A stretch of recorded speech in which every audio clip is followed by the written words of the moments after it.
Hello, I'm Cullum Coleman, and welcome to Historical Humans Reads, where we take primary sources and bring them to your screen.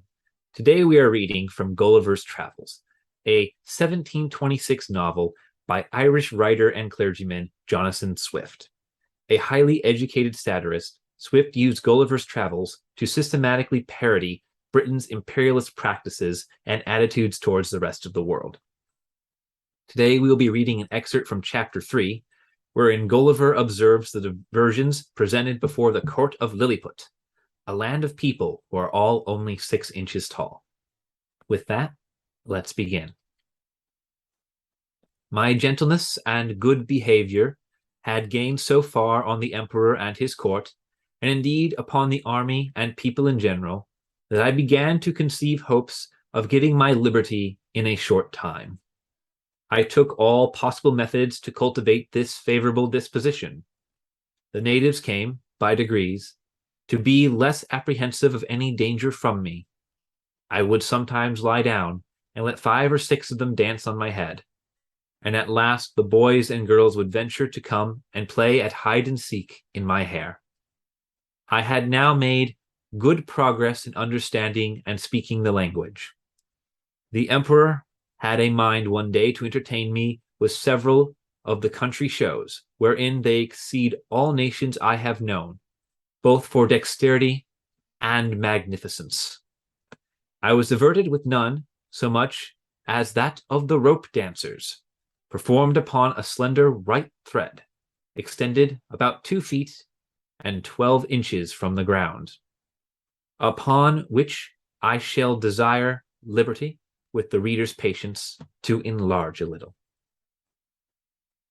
This diversion is only practiced by those persons who are candidates for great employments and high favor at court.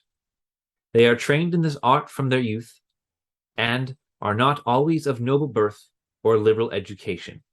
When a great office is vacant, either by death or disgrace, which happens often, 5 or 6 of these candidates petition the emperor to entertain his majesty and the court with a dance on the rope, and whoever jumps the highest without falling succeeds in the office.